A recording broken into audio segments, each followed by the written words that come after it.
Hey, hello.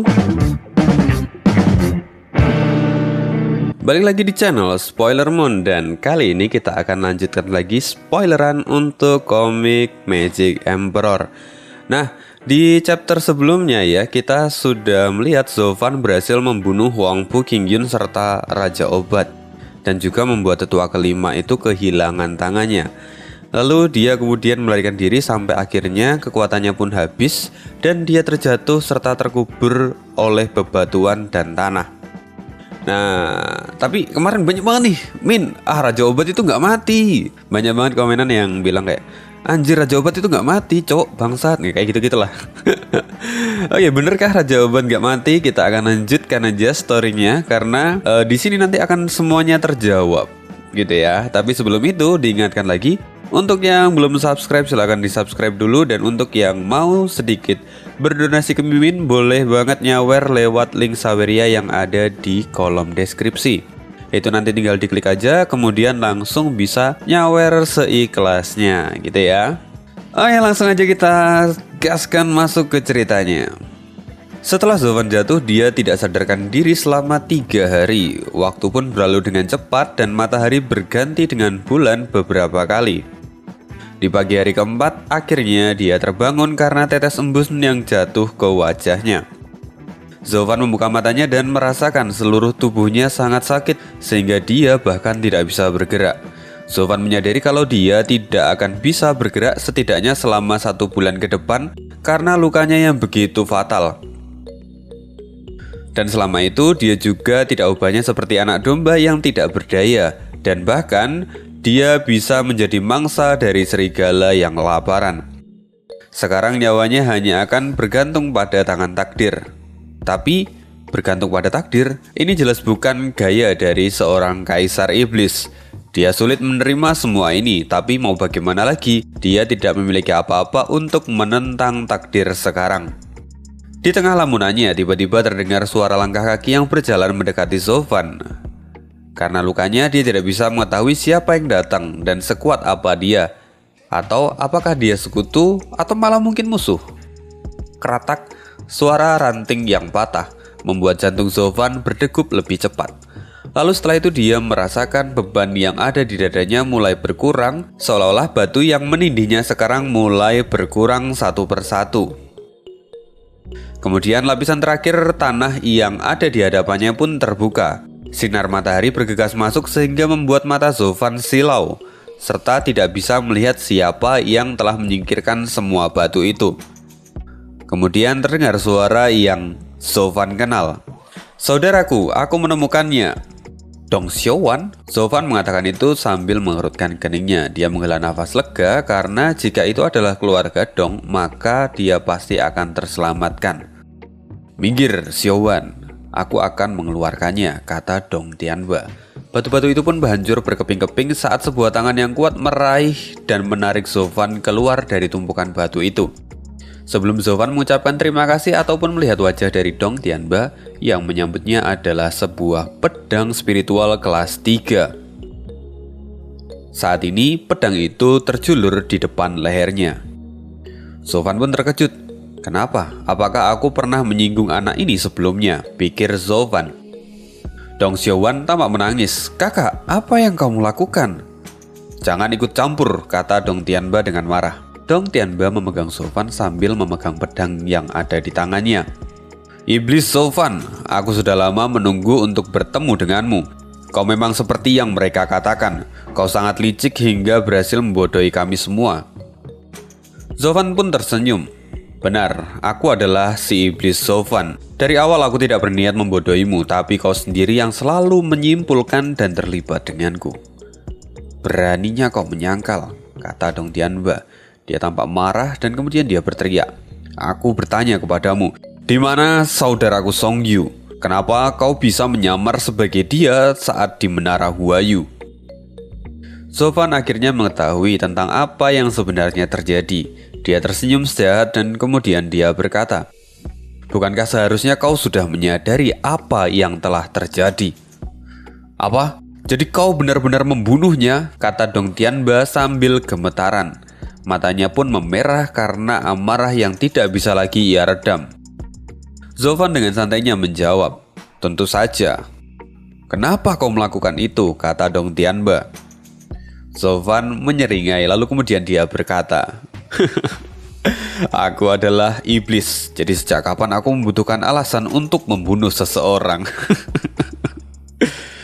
Meski dia saat ini benar-benar tidak berdaya, tetapi matanya tetap memancarkan niat membunuh yang bahkan membuat Dong Tianba takut serta gemetaran.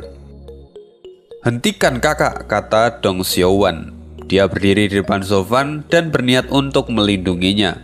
Lalu dia berkata dengan gugup, "Kakak, dia telah membantu kita. Kita pasti akan mati jika bukan karena dia. Kau memang sangat buruk. Tidak hanya lemah, tapi kau juga berniat menggigit orang yang telah memberi kamu makan." Pedang Dong Tianba pun berhenti. Tangannya gemetaran. Saat ini hatinya benar-benar kacau. Lalu tiba-tiba, "Siapa yang berani menyakiti suamiku?" Sebuah teriakan keras memecahkan suasana yang ada di sana. Kilatan merah mendorong Dong Xiaowan mundur dan kemudian sesosok berdiri di depan Zovan. Ya, itu adalah Xiao Dandan. "Dong Tianba, beraninya kau berani menyakiti suamiku?" Mata Dandan dipenuhi dengan api kemarahan, membuat niat membunuh Dong Tianba menyusut seketika dan diganti dengan ketakutan yang mendalam. "Pergi," kata Zovan. Dia berkata dengan suara yang sangat dingin.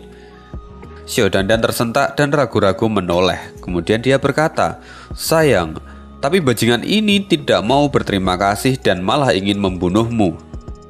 Zovan sekali lagi berteriak, "Apa kau tuli? Pergi!" Setelah mendengar itu, Dandan pun gemetar ketakutan lalu akhirnya dia bergerak ke samping. Zovan memang tidak bisa bergerak, tapi dominasinya itu paten alias absolut.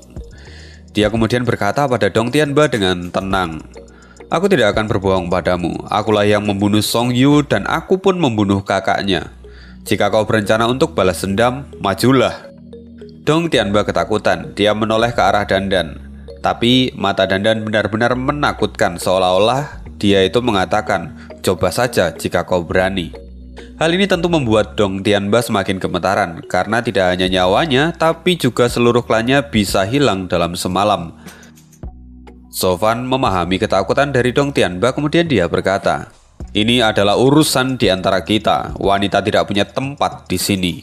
Dandan, jika kau berani ikut campur atau mengancamnya, maka jangan pernah panggil aku sebagai suamimu lagi."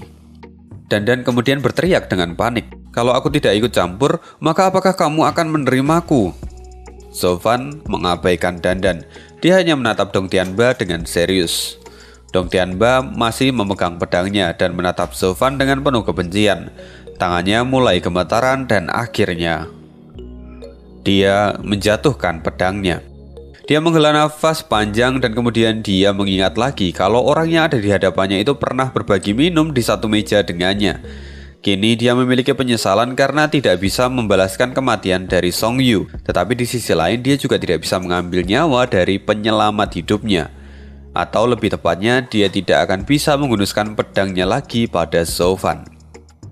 Dong Tianba kemudian berkata, "Lupakan. Aku tidak bisa melakukan ini. Aku akan menganggap ini semua sebagai kesialan Song Yu karena kebetulan dia bertemu dengan Raja Iblis. Hingga akhirnya nyawanya pun melayang." "Apa? Kamu tidak jadi menyerang? Apakah ini karena Dandan? Kalau begitu bunuh dia lalu bunuh aku. Kalian berdua hanya perlu menyembunyikan semua ini dan bahkan Menara Huayu tidak akan tahu tentang ini. Jika kau masih khawatir, aku bisa mengajarimu untuk mengkambing hitamkan klan lain dan kujamin 100% rencanaku akan sukses." Zovan mengatakan itu semua sambil tersenyum licik. Kata-kata Zovan ini tentu saja membuat ketiga orang itu terperangah. Mereka terkejut dengan apa yang dikatakan oleh Zovan. Bagaimana bisa ada orang di dunia ini yang mau mengajari musuhnya untuk membunuh bahkan membuat alibi? Raja Iblis memang beda. Kini Dandan murung. Dia bergumam setelah mendengar kata-kata dari Zovan. "Sayang, aku hanya mencoba membantumu, tapi kenapa kau malah ingin aku mati?"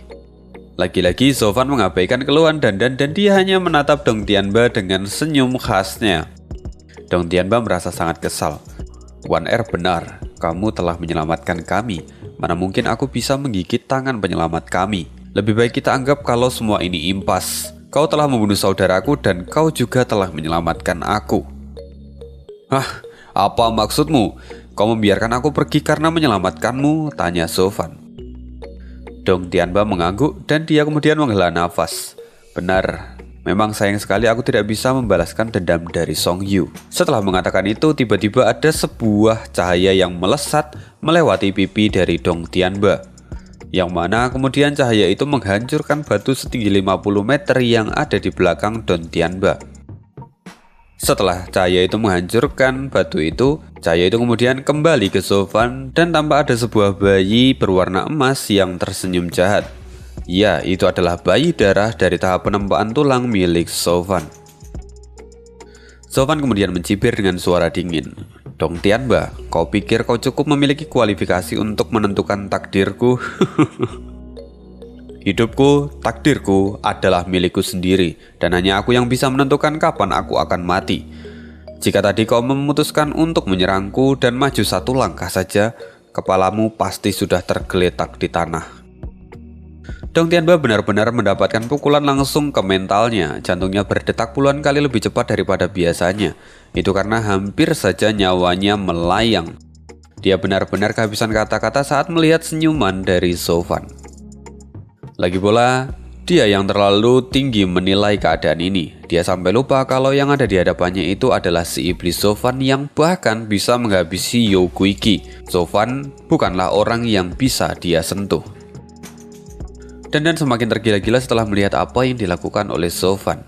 Sofan kemudian memejamkan matanya dan kemudian berkata, "Bawa aku ke tempat yang aman, aku butuh setidaknya 2 minggu untuk bisa pulih."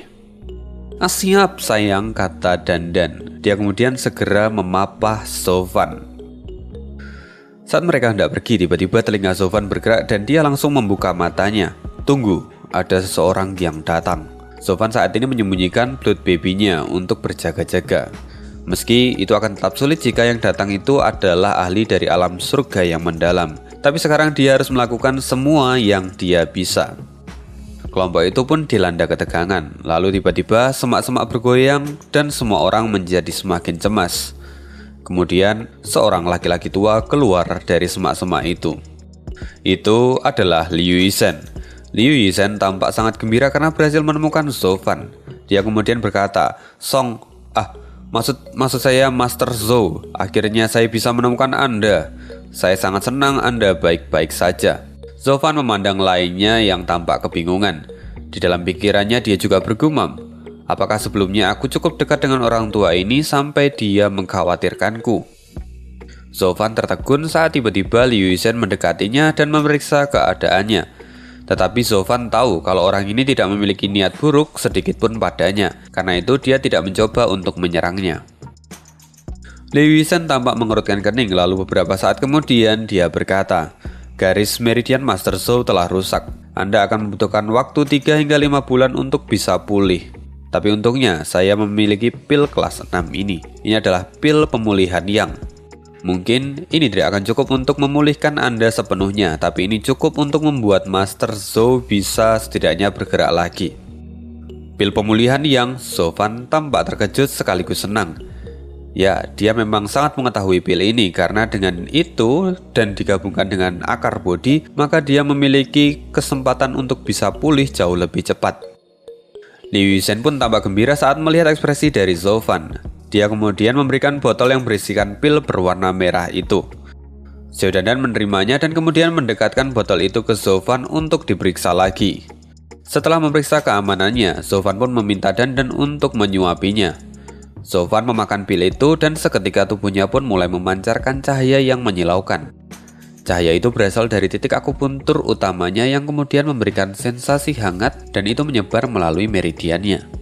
Kehangatan yang terpancar itu bahkan sampai dirasakan oleh orang-orang yang ada di sekitarnya. Perlahan Sofan mulai merasakan kedutan di lengannya dan dia bisa menggerakkan tangannya lagi. Liu Yizhen tampak sangat gembira dan kemudian berkata, "Dalam waktu kurang dari 1 jam, Master Zhou akan bisa berjalan lagi." Tapi Sofan bukan tipe orang yang suka menunggu. Dia kemudian mengambil cairan akar bodi dan menelannya setetes. Liu Yizhen tampak menepuk kepalanya. Dia kemudian berkata, bagaimana bisa saya lupa, Master Zhou memiliki harta ilahi ini. Dengan begini, tidak sampai 1 jam pun Anda sudah akan kembali ke kondisi terbaik Anda. Zhou Fan sama sekali tidak memperdulikan kata-kata dari Liu Yizhen. Dia kemudian duduk bersila dan fokus pada pemulihannya. Obat pun mengalir ke seluruh tubuhnya, dan Zhou Fan mulai bisa merasakan bagaimana meridiannya pulih. Itu berjalan sangat baik, sehingga bahkan meridiannya tidak hanya pulih, tetapi justru malah menjadi semakin kuat. Zhou Fan tampak dimandikan dengan Yuan Qi yang sangat luar biasa. Dong Tianba melihat ini kemudian dia berkata, "Apa? Dia melakukan terobosan?" Yuan Qi di sekeliling Zhou Fan masih terus mengamuk, dan hanya beberapa saat kemudian, dia melakukan terobosan lagi. Liu Yizhen pun sulit menerima apa yang ia lihat ini dan dia berkata, "Ini luar biasa, menerobos 2 kali dalam 1 tarikan nafas. Tidak banyak orang di dunia ini yang seberuntung terobosan lagi?" Untuk ketiga kalinya mereka dibuat kaget. Suara Liu Yizhen tampak bergetar. Dia kemudian berkata, "Dia bisa menerobos sebanyak 3 kali berturut-turut.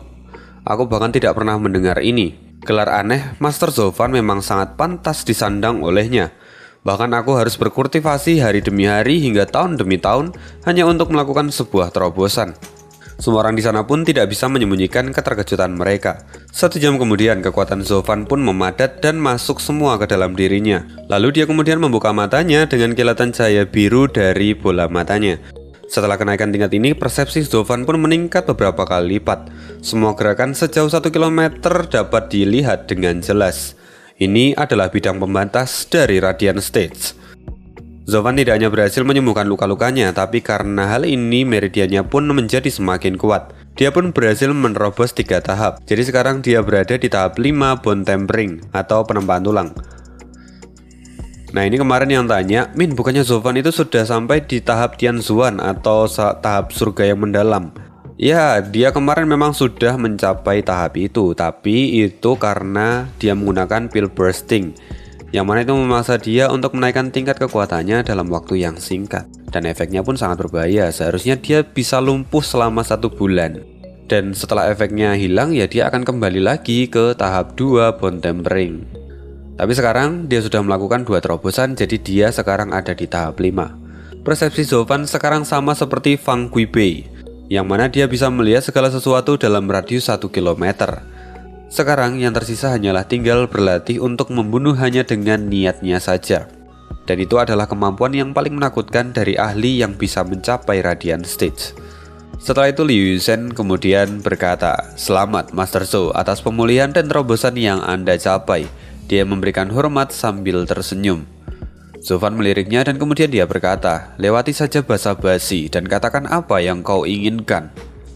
Liu Yizhen tampak terdiam sesaat lalu kemudian dia tersenyum lebar.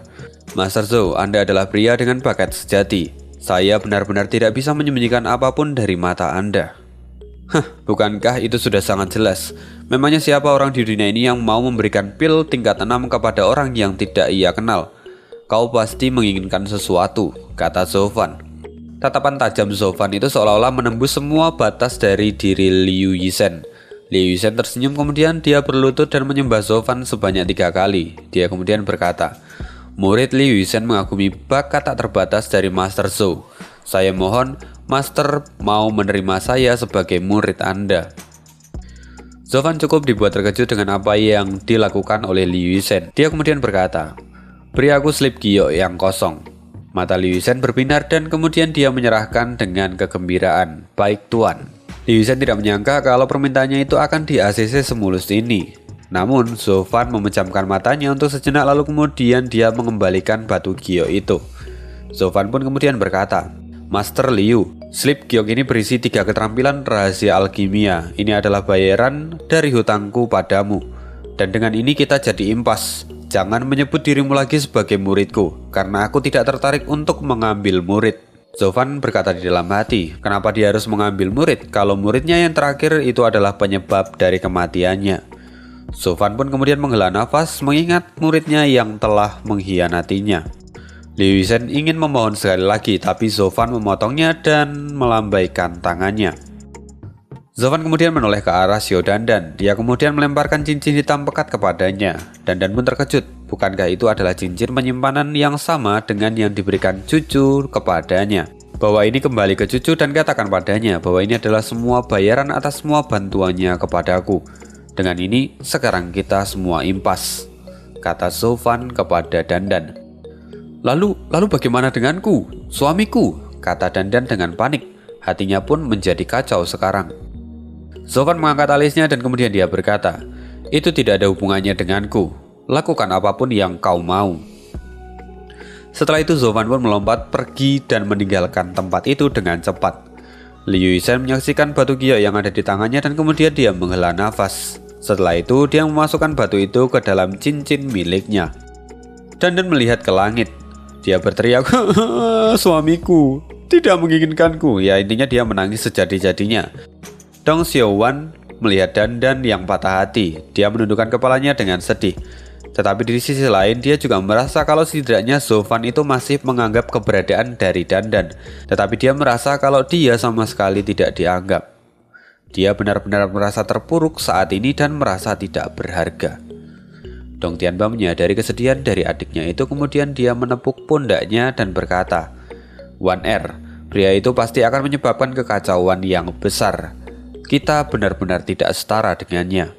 Dong Xiaowan mengangguk, hatinya begitu jernih sekarang. Bagaimana mungkin seorang gadis dari klan kelas 2 layak untuk mendapatkan seorang pahlawan yang bahkan mampu melawan 7 pilar kekaisaran. Kita akan beralih. Nah, sebelum beralih, jangan lupa kalau misalnya ada yang mau nyawer, boleh banget klik link yang ada di kolom deskripsi. Di malam hari, di antara bangunan yang kumuh, sosok cantik cucu tampak sedih sambil menengadah ke langit. Wajahnya dimandikan oleh cahaya bulan. Sekarang dia berada di belakang King Chaikin dan kelompok dari Long Jiu. Sementara itu murid-murid dari Menara Huayu tampak sedang menjelajahi tempat itu untuk mencari tanda-tanda dari Zofan. Nona cucu, ini sudah hari keempat. Apakah kamu yakin kalau dia akan kembali kemari? Kata Xie Tian yang tampak jenuh sambil menguap. Cucu terdiam saat dia melihat ke arah pelarian Zofan, tapi matanya berkedip dengan tekad. Disinilah kami tinggal bersama. Aku tahu dia pasti akan kembali ke sini saat semuanya sudah aman. Itu tandanya Anda belum benar-benar mengenal dia. Bocah itu adalah pembunuh yang kejam dan dingin. Dia menurut padamu saat itu hanya karena dia sedang menjiwai perannya sebagai Song Yu. Jadi itu bukan dia yang sebenarnya, kata Xie Tian yang sambil menghela nafas. Cucu tersenyum, tapi pikirannya tampak sangat yakin. Aku percaya pada perasaanku. Sejak saat itu, dia tidak akan pernah meninggalkanku. Xie Tian yang sekali lagi menghela nafas dan merasa kasihan kepada cucu. Trotak, trotak, trotak, trotak. Tiba-tiba suara derapan kuda terdengar dan semua orang melihat ke arah kereta kuda yang datang mendekat. Mata cucu pun berbinar, hatinya sangat bahagia. Dia mengenali benar kereta itu. Itu adalah bukan, maksudku itu adalah Zofan, kata cucu sambil berteriak. Dia kembali, kata cucu menangis. Dia bergegas dan yang lainnya pun mengikutinya dari belakang.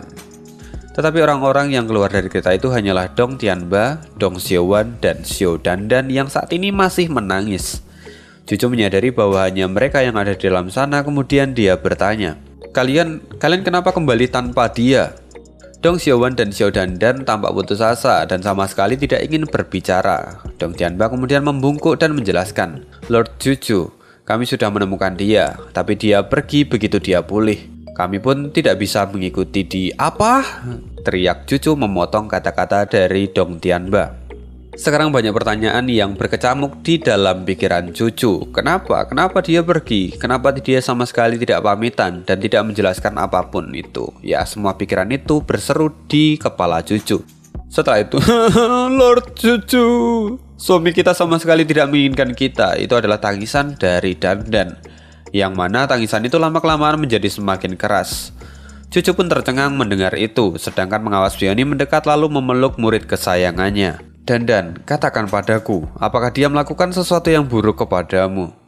Dandan saat ini tampak terisak, lalu dia memberikan cincin hitam kepada cucu dan berkata, dengan ini dia telah membayar semua bantuan yang diberikan kepadanya, dan mulai sekarang dia tidak ada hubungan apapun dengan kita. Apa? Apakah dia tidak punya hati nurani? Apa dia begitu tidak berperasaan? Teriak pengawas Bioni sangat marah. Dia kemudian berkata, "Sudah kubilang kan, pria itu memang tidak baik untukmu." Cucu tampak sangat kacau. Dia kemudian membuka isi cincin itu. Dia melihat tablet roh yang dia berikan kepada Zovan sebelumnya. Sekarang Zovan mengembalikan itu seolah-olah dia tidak mau lagi menganggapnya sebagai istri. Selain itu, ada juga sebuah kotak dan cucu melihat ke dalam kotak itu dengan tatapan yang beku. Bibi Tau pun melihatnya, dan dia kemudian mendesah dan berkata, "Ya, setidaknya anak itu masih memiliki hati nurani dan mengembalikan ini." Ya, peti itu berisikan akar bodi. Cucu sama sekali tidak memperdulikan itu semua. Meski sekarang akar bodi sudah kembali ke Menara Huayu, tapi hatinya telah pergi jauh dari sana. Dia hanya merasakan kehilangan yang begitu mendalam. Cucu tampak kacau. Jadi selama ini dia hanya memanfaatkanku. Di dalam hatinya dia benar-benar kacau dan tidak tahu apa lagi yang harus dia perbuat. Xie Tianyang melihat cucu, kemudian dia terbatuk dan berkata, "Nona cucu, izinkan saya mengatakan sesuatu tapi jangan marah. Bocah nakal itu memberitahu kami bahwa dia datang ke Menara Huayu sebenarnya untuk mendapatkan akar bodi. Tetapi setelah berjalan waktu dia malah bertemu dengan gerbang kekaisaran. Karenanya dia memutuskan untuk membantumu serta menghancurkan penerus dari gerbang kekaisaran itu. Tindakannya sama sekali tidak didasari oleh kebaikan atau rasa sayang pada Anda. Jadi tolong jangan merasa sedih." Mendengar ini, cucu malah semakin terpuruk. Dia benar-benar merasa kalau ini semua hanya mimpi buruk. King Chaikin kemudian mendekati cucu dan menepuk bahunya serta memberinya semangat. "Pengawas Peony saat ini marah-marah. Beraninya bajingan ini menghancurkan hati pemilik Menara Huayu kita. Hah, lihat saja, saat aku bertemu dengannya, pasti akan kugeliti hidup-hidup." Xie Tianyang tertawa dan kemudian dia berkata, "Memangnya Anda bisa?" Dia mengejek pengawas Peony yang tidak sadar diri. Pengawas Peony pun teringat akan semua yang sudah terjadi. Lalu kemudian dia berkata, Aku menarik kata-kataku kembali. Aku hanya akan mengutuknya kalau begitu." Anjir tenan no. "Hah? Apa ini?" Tao Danyang berteriak dan mengeluarkan botol kecil dari dalam cincin itu. Dia kemudian berkata, "King Chen, apakah kamu memberikan ini kepadanya?" Mata cucu pun kabur karena air mata. Dia kemudian menggelengkan kepalanya dan berkata, "Aku tidak memberikan ini." Tao Danyang terkejut. Matanya pun berbinar, kemudian dia berkata, Ini pasti adalah pil yang telah dia murnikan." Tao Danyang kemudian membuka botol itu dan aroma obat yang kental merembes keluar. Bersamaan dengan itu, raungan naga terdengar. Bukankah ini pil kelas 8 sempurna yang disempurnakan olehnya di babak final? Kenapa dia menyerahkan semua ini? Tao Danyang terkejut, lalu kemudian dia menghitung pil-pil itu.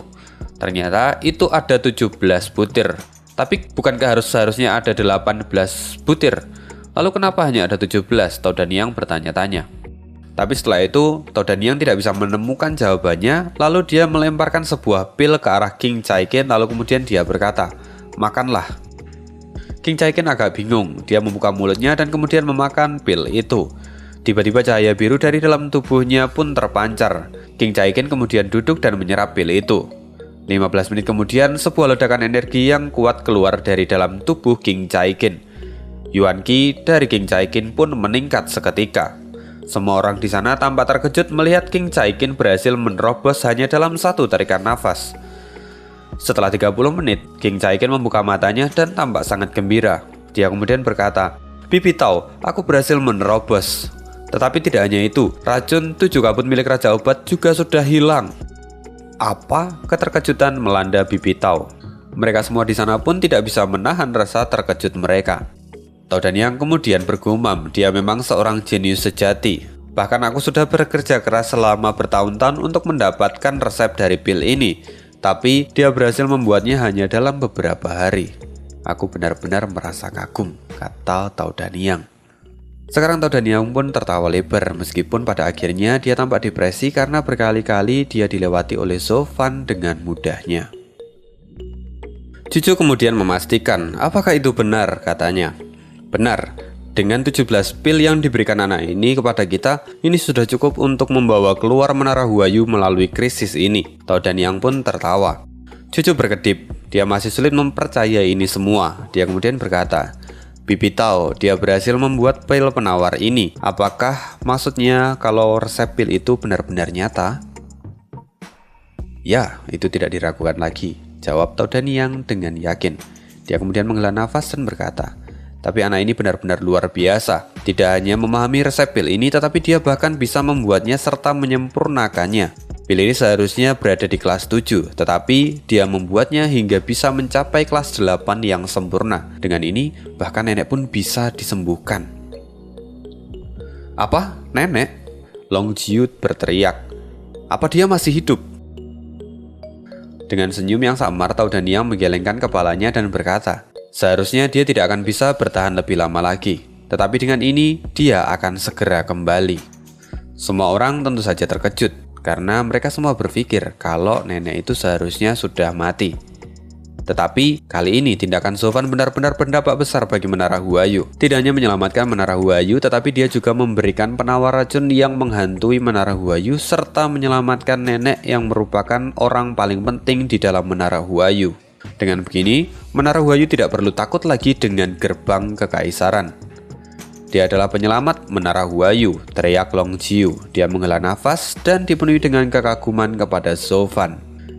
Dia berpikir di dalam hatinya, jadi ini adalah rencana dari anak itu selama ini. Sekarang semua orang di sana memiliki pandangan yang positif pada Zovan. Bahkan pengawas Peony yang sebelumnya mengutuk Zovan, dia pun berhenti dan dipenuhi dengan rasa syukur yang terdalam. Juju kemudian berkata, dia memang tidak lagi berhutang padaku, tetapi akulah yang berhutang padanya. Jadi ikatan kita masih ada. Juju tampak tersenyum licik untuk pertama kalinya. Jauh dari tempat Juju dan yang lainnya berada, sosok hitam tampak mengawasi mereka. Dia menghela nafas dan kemudian menghilang dalam gelapnya malam. Sepertinya ini adalah Zovan. Kita akan berpindah di tempat lain. Di sana terlihat Yanfu yang saat ini masih menangisi kematian masternya. Dia sekarang di dalam perjalanan kembali ke Pilking Hall. Yanfu benar-benar merasa sangat sedih saat mengingat waktu yang ia habiskan dengan masternya itu. Tidak, aku tidak boleh menangis. Aku harus membalaskan dendam master, kata dia sambil menyeka air matanya. Sekarang matanya pun dipenuhi dengan cahaya yang penuh dendam dan niat untuk balas dendam. Zovan, suatu hari aku akan membunuhmu dan mengistirahatkan jiwa masterku dengan tenang. Angin kencang tiba-tiba bertiup dan diikuti oleh kilatan petir. Hati Yanfu bergetar dan berbalik untuk melihat ke belakang. Dia melihat seorang pria dengan sayap petir tepat ada di belakangnya. Zovan? Dalam sekejap rasa haus darah yang dalam di mata Yanfu pun menghilang dan digantikan dengan ketakutan. Dalam hati dia mengutuk, bajingan, aku mengatakan kalau itu suatu hari. Tapi tidak sekarang. Kenapa kamu sudah ada di sini? Aku belum siap, anjing. Bisakah setidaknya beri aku waktu 1 dekade untuk menyerangmu lagi? Zovan mengabaikan Yanfu. Dia dengan santainya berjalan melewati Yanfu. Boom, terjadi sebuah ledakan. Dengan suara guntur, Zovan menghancurkan gerbong itu. Dia tampak mencari sesuatu dan kemudian matanya dipenuhi dengan kegembiraan saat dia menemukan apa yang dia cari. Zovan, apa yang mau kamu lakukan? Dasar bajingan, lepaskan tubuh dari masterku, kata Yanfu. Aku datang untuk mencambuk mayat orang ini. Mau apa kau? Kata si Zovan. Yanfu gemetaran, tapi saat ini dia tidak bisa melakukan apa-apa. Dia hanya bisa menangis dan meratap. Master, maafkan saya. Murid ini benar-benar tidak berguna. Aku bahkan tidak bisa mempertahankan tubuhmu, dan aku tidak bisa menghentikan iblis itu untuk mempermalukanmu. Zovan menatapnya sambil tersenyum. Meski anak ini itu licik, tetapi dia masih setia dengan masternya. Itu adalah hal yang baik di mata Zovan. Sekarang Zovan melihat tubuh dari Raja Obat. Tubuh itu tampak tenang, bahkan sampai-sampai tidak terlihat lagi kalau sebenarnya orang ini dulunya adalah Raja Obat yang kecil. Zovan kemudian meletakkan pil di mulut Raja Obat. Lalu dia kemudian mengeluarkan sebuah labu dan membukanya. Dari sana keluar cacing berwarna merah. Akhirnya kau akan berguna untukku. Zovan mencibir dan meletakkan bloodworm di mulut Raja Obat. Dia kemudian melemparkan labu itu dan kemudian dia membentuk sebuah segel dari tangannya. Haa! Sambil dia berteriak, dan dalam sekejap riak energi berasal dari tubuh Raja Obat. Perlahan, Raja Obat mulai bergerak dan dia pun bangkit. Pikirannya panik, matanya kabur, dan dia saat ini melihat ke sekeliling.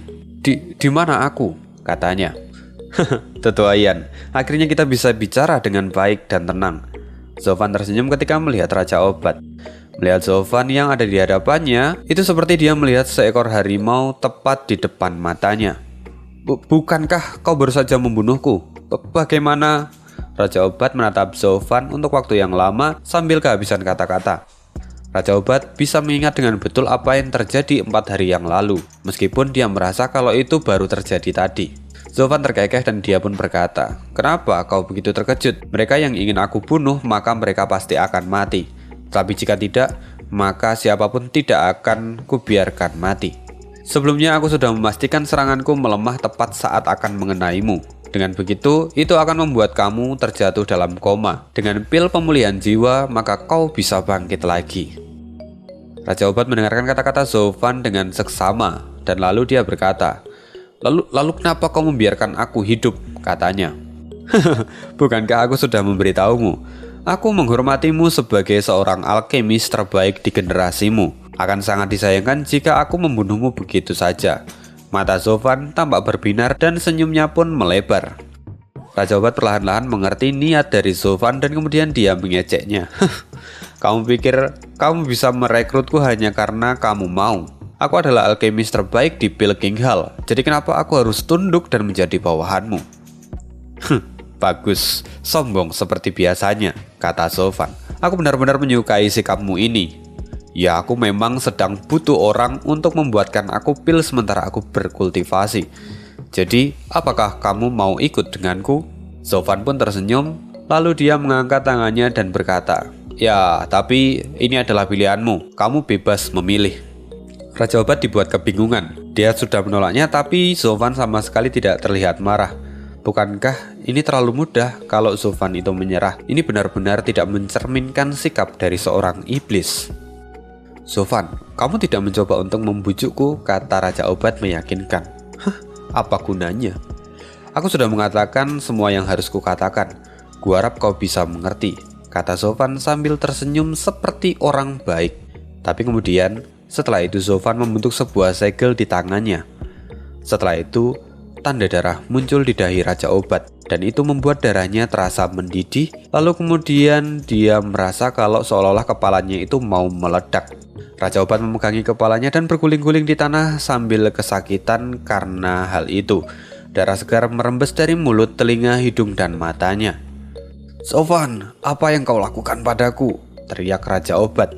Selama bertahun-tahun dia tidak pernah merasakan sakit yang begitu menyiksa seperti ini. Bahkan efek racun yang ia buat pun tidak bisa dibandingkan dengan hal ini. Dia tidak tahu apa yang telah dilakukan Zofan kepadanya. Zofan tertawa dan kemudian dia menunjukkan bloodworm kepadanya. "Tetuaian, aku tahu kalau kau pasti menolak ajakanku. Jadi aku hanya memberimu hewan peliharaanku ini. Tentunya kamu tahu kan hewan apa ini?"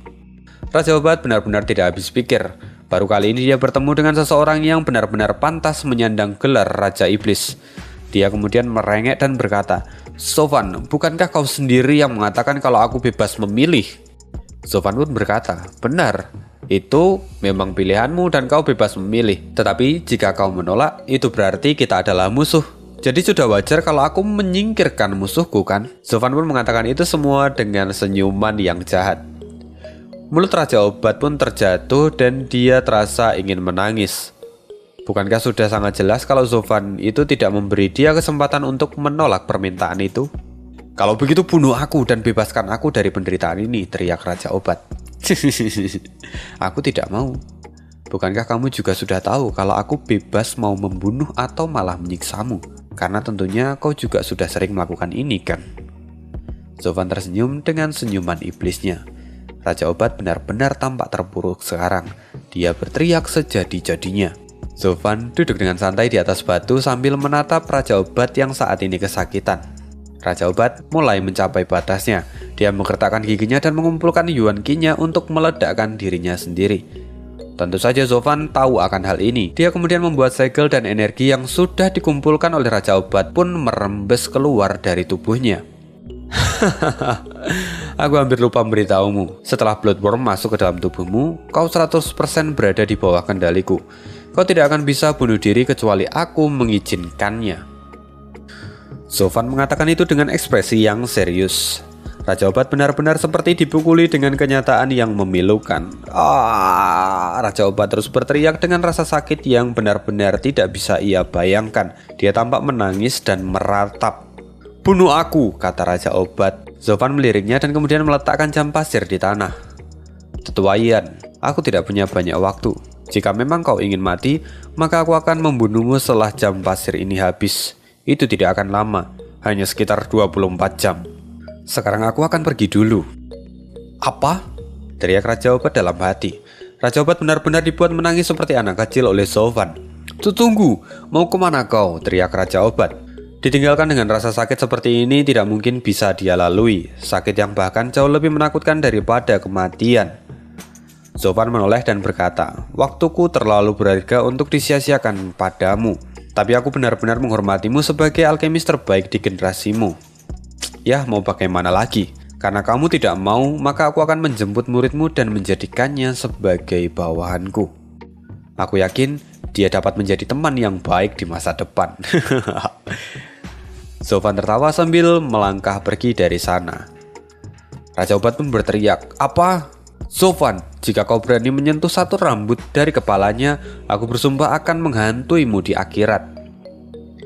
Zovan mengangkat alis dan kemudian dia menoleh, lalu dia berkata, "Ya ampun, kau berani sekali mengancamku.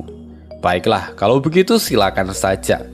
Zovan mulai terbang menjauh. Sebelum dia pergi jauh, Raja Obat berteriak, Tunggu.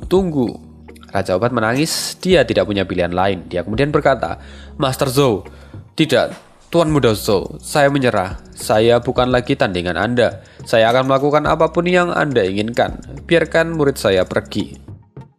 Tawa Zovan pun bergema di langit. Dia tersenyum puas lalu dengan santai menjawab, "Sebelumnya saat aku mencuri ragamu, muridmu sangat membenciku dan menjadikanku sebagai musuhnya. Tapi sekarang, setelah kau bersumpah setia padaku, aku pun akan mengabaikan dia dan tidak akan menghukumnya lagi." Raja Obat terdiam. Dia berpikir bahwa di mata Zovan selama itu musuhnya, dia pasti akan menghancurkannya tanpa sisa. Entah itu murid, saudara, ataupun keluarganya.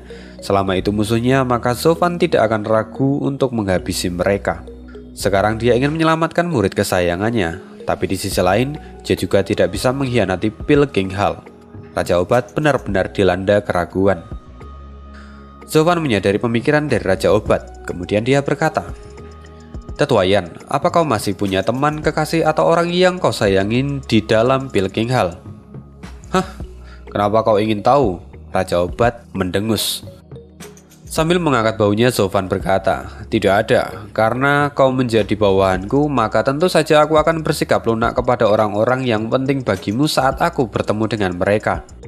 Raja Obat kemudian berkata, "Saya tidak memiliki perasaan seperti itu di dalam Pilkinghal yang cukup kacau.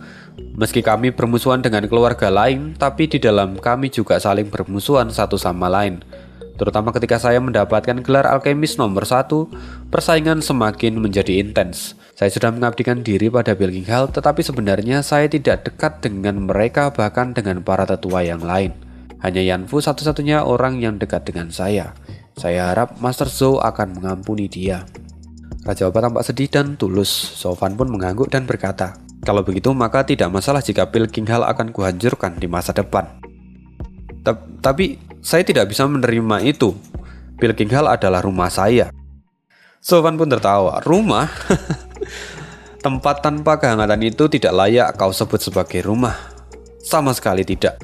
Zovan kembali tertawa dan kemudian dia berkata, "Menurutku, Pilkinghal itu memang tidak lebih dari sebuah bank. Kau sudah mengabdi bertahun-tahun, tapi kau tidak mendapatkan apa-apa. Bahkan mereka tidak benar-benar mengakuimu. Untuk apa kau bertahan di sana?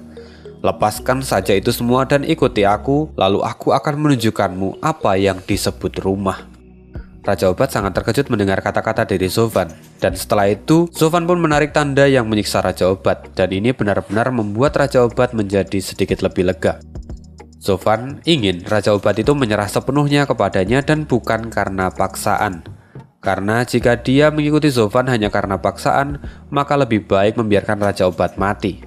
Dia tidak ingin mengulangi lagi kesalahan yang terjadi di masa lalu. Zovan kemudian menatap Raja Obat dan berkata, "Selain itu, bukankah sejak awal kamu sudah mengkhianati Pilkinghal?" Ya, aku berbicara tentang apa yang terjadi pada Chu Qingtian dan resep pil yang ia dapatkan. Kamu tahu bahwa dia adalah mata-mata, tapi kamu membiarkan dia pergi begitu saja. Bukankah ini lebih seperti kamu sengaja memberikan resep itu kepadanya? Raja Obat terkejut sambil melihat Zovan, lalu kemudian dia berkata, "Bagaimana kamu bisa tahu?" katanya. Zovan menghela nafas. "Itu mudah. Kalian itu terlalu mirip. Kalian sama-sama sangat menyukai alkimia. Lagi pula master alkimia mana yang tidak menyukai muridnya yang sangat mencintai alkimia seperti dirinya sendiri? Meski kau selalu mengejek Chu Qingtian, tapi kau tidak pernah sekalipun mencela bakatnya. Faktanya, kau malah bangga padanya." Raja Obat tampak duduk dengan linglung di tanah dan dia tampak tidak berdaya. Lalu kemudian dia berkata, "Begitu saya tahu tentang asal-usulnya, saya tidak tahu apa yang harus saya lakukan. Pada awalnya saya benar-benar ingin mendidiknya dengan sepenuh hati. Meski saya selalu angkuh dan sombong, tapi bakatnya benar-benar membuat saya terkejut. Saya ingin melihat apakah dengan bakatnya itu dia mampu menyelesaikan resep itu. Jadi saya biarkan dia mencuri resep itu, memberinya kesempatan untuk mempelajarinya sendiri, dan jika dia memahaminya, maka dia pasti akan bisa melampaui saya. Tapi sayang sekali." Raja Obat menghela nafas, wajahnya dipenuhi dengan kesedihan. Lalu kemudian dia berkata, "Ya, itu adalah satu-satunya kegagalan dan kesalahan yang saya buat selama di Pilkingthal." Zovan menjelaskan, "Tetua Yan, tidak ada yang salah dengan keputusanmu. Kamu ingin muridmu berkembang, tapi dia hanya mencapai batasnya. Selain itu, sekarang kau sudah mati di mata mereka, dan tidak ada yang akan menyelidiki pengkhianatanmu." "Apa? Mati?" pikir Raja Obat. "Benar, semua orang melihat aku membunuhmu, dan di mata publik sekarang kau sudah mati. Dengan kata lain, hidupmu adalah milikku, dan kau tidak lagi ada hubungannya dengan Pilkingthal." Kata-kata dari Zovan benar-benar membuat hati Raja Obat bergetar. Raja Obat berpikir kalau Zovan melakukan semua ini untuk memberikan kehidupan baru baginya. Zovan memberikan kebebasan dan kesempatan untuk memilih jalan baru di hidupnya sekali lagi. Keraguan di mata Raja Obat pun menghilang. Sekarang dia menjadi semakin yakin. Zovan berpikir sudah waktunya untuk menancapkan paku terakhir pada Raja Obat. "Sekarang kamu harus memilih. Kamu bisa kembali menjadi Raja Obat di Pilkingthal dan menjadi musuhku, atau terima tawaranku. Kamu akan menjadi tetua dari klan Luo di kota Windkiss. Lalu kau akan terlahir kembali dan kita akan bersama-sama mengguncang dunia." Mata Raja Obat berkedip. Dia kemudian tertawa. Kata-kata Master Zhou memang sangat manis. "Tapi karena saya sudah mati sekali, kalau begitu saya akan bersedia mengikuti Master Zhou untuk mengguncang Tianyu." Sekarang Raja Obat tampak lebih berwibawa daripada sebelumnya. Dia kemudian menelangkupkan tangannya dan memberi hormat pada Zovan. "Ya, mulai sekarang gelar Raja Obat akan Ane rubah menjadi Tetua Yan ya, karena dengan ini dia resmi menjadi tetua dari klan Luo dan bukan lagi Raja Obat dari Pilkingthal." "Bagus," kata Zovan. Zovan mengangguk dan melemparkan pil biru ke arahnya. Tetua Yan terkejut. "Bukankah ini salah satu pil kelas 8 yang sempurna yang Master Zhou sempurnikan?" "Sempurnikan apa anjing?" Bukankah ini adalah salah satu pil kelas 8 yang Anda sempurnakan? Kenapa Anda memberikan ini?" Zovan berkata, "Itu untuk menghilangkan racunmu. Makanlah, dengan pil itu kamu akan sembuh. Begitu juga Tao dan yang lainnya sudah kuberikan pil itu." Tetua Yan benar-benar dibuat kagum, lalu kemudian dia berkata, "Master Zhou, tidak diragukan lagi Anda adalah alkemis terbaik. Anda bahkan bisa memahami resep Pilkingthal yang telah berusia lebih dari 1000 tahun hanya dalam satu kali melihat." "Jangan berlebihan, aku pun butuh waktu 5 hari untuk bisa memahami resep itu." Pernyataan dari Zovan ini benar-benar membuat Tetua Yan menangis dalam hati. Tetapi kemudian dia meminum pil itu tanpa ragu. Meski dia dulu adalah Raja Obat yang bahkan bisa menggunakan 7 racun, tetapi sebenarnya di dalam tubuhnya, vitalitasnya itu terus-menerus digerogoti oleh racun yang ada di dalam tubuhnya. Dan pil yang ia dapatkan dari Pilkingthal itu sebenarnya hanya menahan racun itu dan bukan mengobatinya. Tetapi sekarang, setelah meminum pil ini, Tetua Yan mulai merasakan perubahan yang sangat besar. Pil itu meraung di dalam perutnya seperti naga dan berubah menjadi kekuatan naga biru yang kemudian menyisir setiap sudut dari tubuhnya. Seolah-olah naga itu hidup. Naga itu membersihkan setiap racun yang tertinggal di dalam tubuh Tetuayan. Namun, tidak berhenti di sana. Setiap naga itu bergerak, Yuan Ki Tetuayan pun seolah-olah meledak dan menjadi lebih kuat. Tetuayan benar-benar dibuat kagum dengan pil kelas 8 yang sempurna ini. Zovan berdiri di samping Tetuayan, rambutnya yang memutih kini kembali seperti sedia kala. Pil ini seolah-olah memberikan efek kembali muda kepada Tetuayan. Sekarang setelah dia berhasil menyerap semua pil itu, Tetuayan bangkit dan tertawa. Dia merasakan kembali muda dan bahkan dia berhasil menerobos dari tahap surga yang mendalam tingkat 5 menjadi tingkat 6. Sekarang penampilannya jauh lebih muda. Dia seperti orang yang berusia 40 tahun. Zovan pun tertawa dan berkata, Tetuayan, kamu sekarang benar-benar sudah terlahir kembali. Bahkan orang-orang tidak akan bisa mengenalimu lagi. Tetuayan pun mengangguk dan dia mengatakan, ini semua berkat pil dari Master Zhou. Tubuh saya sudah dipenuhi dengan racun sejak saya mulai berlatih pembuatan racun. Tetapi dengan pil ini semuanya hilang. Master Zhou benar-benar yang terbaik di Kekaisaran. Sekarang Tetuayan benar-benar merasa kagum dan melangkupkan tangannya dengan penuh rasa hormat. Zovan tersenyum. Sekarang kita di sisi yang sama. Anda tidak perlu lagi memanggilku Master. Sekarang Anda adalah tetua dari klan Luo, sementara saya hanyalah seorang pelayan biasa. Mulai sekarang, Anda bisa memanggil saya sebagai Steward Zhou. Steward pelayan, ya pelayan kayaknya kalau nggak salah. Nah di sini memang nada bicara Zovan itu menjadi lebih sopan ya, dia menggunakan kata saya dan Anda. Karena saat ini dia sedang berbicara dengan tetua klan Luo yang baru. Hah, klan Luo? Sebelumnya saya mendengar kalau Anda berasal dari klan kelas 3, tetapi saya tidak pernah mendengar apapun tentang klan Luo. Tetapi jika melihat bakat luar biasa dari Steward Zhou, klan Luo pasti adalah naga tersembunyi yang menjaga menara. Itu mungkin tidak akan setenar 7 pilar, tapi kekuatannya pasti layak menyandang sebutan raja tanpa mahkota. Maksudnya ya kuat tetapi tidak mendapatkan pengakuan publik. Zovan tertawa dengan canggung. Ya itu mungkin nanti akan terjadi, kata Zovan. Zovan kemudian berbicara dengan nada yang serius dan dia berkata, Tetuayan, saya berjanji kepada Anda bahwa klan Luo akan menjadi yang terbaik di Kekaisaran dan tiada duanya. Tetuayan benar-benar dibuat terkejut dengan apa yang menjadi pemikiran Zovan. Secara bahkan gerbang Kekaisaran sendiri tidak berani mengatakan kalau mereka akan menjadi yang terbaik di Kekaisaran. Tetapi setelah semua yang terjadi dan keberadaan Zovan di klan Luo, ini bukanlah mimpi di siang bolong. Tetuayan benar-benar tidak sabar menantikan saat itu tiba. Steward Zhou, kalau begitu kapan kita akan kembali ke klan? Tanya Tetuayan dengan sangat bersemangat. Dia saat ini benar-benar ingin melihat kondisi dari klan tersembunyi yang kuat ini. Meski pada akhirnya nanti Raja Obat pasti akan menelan pil pahit setelah melihat kenyataannya. Zovan kemudian berkata, kenapa begitu terburu-buru? Kita akan sampai sana pada waktunya. Sekarang aku masih punya misi dan Anda harus ikut dengan saya. Tetuayan sedikit merasa kecewa tetapi dia mengangguk tanpa perlawanan. Setelah itu Tetuayan kembali berkata, ngomong-ngomong Steward Zhou, apakah Anda tidak takut beberapa masalah akan menimpa klan setelah keributan yang Anda buat di Menara Huayu? Ya ini adalah pemikiran yang tiba-tiba terlintas di otak dari Tetuayan. Zovan masih tetap acuh tak acuh dan berkata, takut akan apa? 7 pilar dilarang masuk ke kota Wingate, sedangkan klan lainnya itu hanyalah masalah sepele. Begitu. Jadi Kaisar mengeluarkan perintah itu hanya untuk melindungi klan Luo kita. Wah, sangat luar biasa. Tetuayan berseru dengan penuh semangat. Semakin dia memikirkan, semakin dia bersemangat. Mengikuti Zovan mungkin adalah keputusan terbaiknya selama dia hidup di dunia ini. Lalu Tetuayan pun tertawa.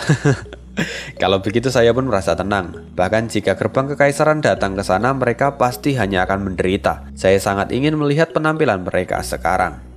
Zovan menoleh dengan mata terbelalak. Maksudmu, apakah mungkin gerbang Kekaisaran masih bisa masuk ke kota Wingate? Apa mereka berani melanggar perintah dari Kaisar? Aduh, Steward Zhou, sepertinya klan Luo itu sudah cukup lama terisolasi dari dunia luar.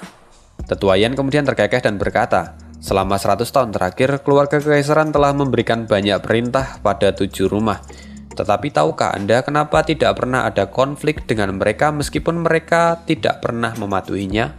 Zovan berpikir, Mereka memanfaatkan toleransi dari keluarga kekaisaran? Tanya Zovan. Tetua Yan pun tertawa, dia kemudian berkata, Steward Zhuo memang bijaksana. Benar, 7 pilar sudah menggunakan percobaan untuk melihat apa yang akan terjadi jika mereka sampai melanggar peraturan kekaisaran. Tetapi tidak pernah terjadi apapun selama 1 abad ini. Apa? Lalu bagaimana reaksi keluarga kekaisaran? Tanya Zovan dengan sangat cemas.